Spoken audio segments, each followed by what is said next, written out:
Baiklah, selamat siang. Perkenalkan, nama saya Anggi Novianti dengan NIM C0D022029 Prodi Perpajakan, dosen pengampu Dr. Wirmi Eka Putra SEMSI, mata kuliah PPH Pemotongan dan Pemungutan. Materi pada hari ini yaitu pemotongan PPH pasal 24. Yang pertama itu ada pengertian. Pajak penghasilan pasal 24 merupakan pajak yang terutang atau dibayarkan di luar negeri atas penghasilan yang diterima atau diperoleh dari luar negeri yang dapat dikreditkan terhadap pajak penghasilan yang terutang atau seluruh penghasilan wajib pajak dalam negeri. Pengkreditan pajak luar negeri tersebut dilakukan dalam tahun pajak digabungkannya penghasilan dari luar negeri dengan penghasilan di dalam negeri. Yang berikutnya, bunyi undang-undang dari PPH pasal 24. Ada dua. Yang pertama itu adalah pajak yang dibayar atau terutang di luar negeri atas penghasilan dari luar negeri yang diterima atau diperoleh wajib pajak dalam negeri boleh dikreditkan terhadap pajak yang terutang berdasarkan undang-undang ini dalam tahun pajak yang sama. Yang kedua, besarnya kredit pajak sebagaimana dimaksud pada ayat 1 adalah sebesar pajak penghasilan yang dibayar atau terutang di luar negeri tetapi tidak boleh melebihi perhitungan pajak yang terutang berdasarkan undang-undang ini. Berikutnya itu adalah subjek dan objeknya. Yang pertama itu orang pribadi yang tidak bertempat tinggal di Indonesia. Orang pribadi yang berada di Indonesia tidak lebih dari 183 hari dalam jangka waktu 12 bulan. Dan badan yang tidak didirikan dan tidak bertempat kedudukan di Indonesia yang menjalankan usaha atau melakukan kegiatan melalui bentuk usaha tetap di Indonesia. Yang kedua yaitu orang pribadi yang tidak bertempat tinggal di Indonesia. Orang pribadi yang berada di Indonesia tidak lebih dari 183 hari dalam jangka waktu 12 bulan, dan badan yang tidak didirikan dan tidak bertempat kedudukan di Indonesia yang dapat menerima atau memperoleh penghasilan dari Indonesia tidak dari menjalankan usaha atau melakukan kegiatan melalui bentuk usaha tetap di Indonesia. Berikutnya C, objek PPH pasal 24 berikut yang termasuk objek pajak penghasilan pasal 24. Yang pertama yaitu penggantian atau imbalan berkenaan dengan pekerjaan atau jasa yang diterima atau diperoleh termasuk gaji, upah, tunjangan, honorarium, komisi, bonus, uang pensiun, atau imbalan dalam bentuk lainnya. Yang kedua adalah hadiah dari undian atau pekerjaan, kegiatan, dan penghargaan. Yang ketiga, laba usaha. Yang keempat, keuntungan karena penjualan atau karena pengalihan harta.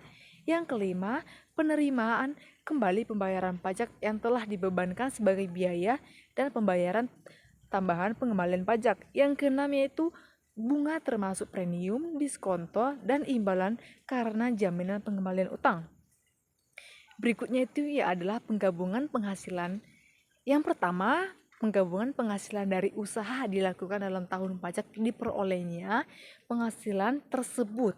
Yang kedua, untuk penghasilan lainnya dilakukan dalam tahun pajak diterimanya penghasilan tersebut, cash basis. Yang ketiga itu penggabungan penghasilan berupa dividen yang diperoleh wajib pajak dalam negeri dari penyertaan modal sekurang-kurangnya 50% dari jumlah saham disetor atau secara bersama-sama dengan wajib pajak dalam negeri lainnya sekurang-kurangnya 50% dari jumlah saham setor pada badan usaha di luar negeri yang sahamnya tidak diperdagangkan di bursa efek dilakukan dalam tahun pajak di mana dividen tersebut diperoleh. Penjelasan lebih lanjut tertuang dalam Peraturan Menteri Keuangan Nomor 256/PMK 03/2008. Yang keempat itu kerugian yang diderita di luar negeri tidak boleh digabungkan dalam menghitung penghasilan kena pajak di Indonesia. Oke, yang berikutnya itu adalah batas maksimum kredit pajak. Yang pertama, penghasilan dari saham dan sekuritas lainnya serta keuntungan dari pengalihan saham dan sekuritas lainnya adalah negara tempat badan yang menerbitkan saham atau sekuritas tersebut didirikan atau bertempat kedudukan serta keuntungan dari pengalihan saham dan sekuritas. Yang kedua, penghasilan berupa uang, royalti, dan sewa sehubung dengan penggunaan harta gerak adalah negara tempat pihak yang membayar atau dibebani bunga, royalti, atau sewa tersebut bertempat kedudukan atau berada. Yang ketiga, penghasilan berupa sewa sehubungan dengan penggunaan harta tidak bergerak adalah negara tempat tersebut terletak. Yang keempat itu Penghasilan berupa imbalan sehubungan dengan jasa, pekerjaan, dan kegiatan adalah negara tempat pihak yang membayar atau dibebani imbalan tersebut bertempat kedudukan atau berada. Yang kelima, penghasilan bentuk usaha tetap adalah negara tempat untuk bentuk usaha tetap tersebut menjalankan usaha tetap atau melakukan kegiatan. Yang keenam itu penghasilan dari pengalihan sebagaimana atau seluruh hak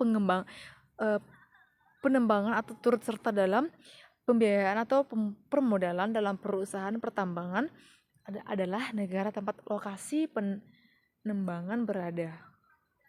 Ketujuh yaitu keuntungan karena pengalihan harta tetap adalah negara tempat harta tetap berada.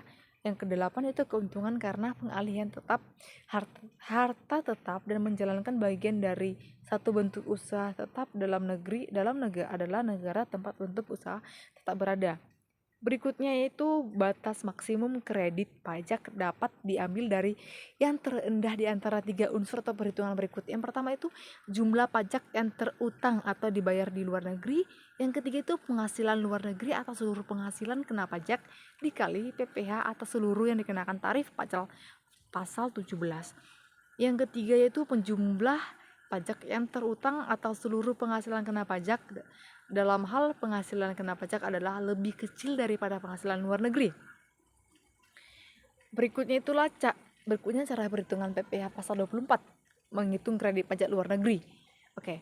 Kredit pajak luar negeri dihitung dengan tetap berpegang pada batas maksimum kredit pajak luar negeri dengan memilih nominal terendah perhitungan PPh di bawah ini. Oke.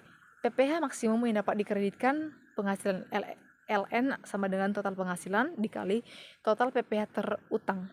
Oke, contohnya 400 juta dibagi 1.200.000.000 dikali 300 juta sama dengan 100 juta.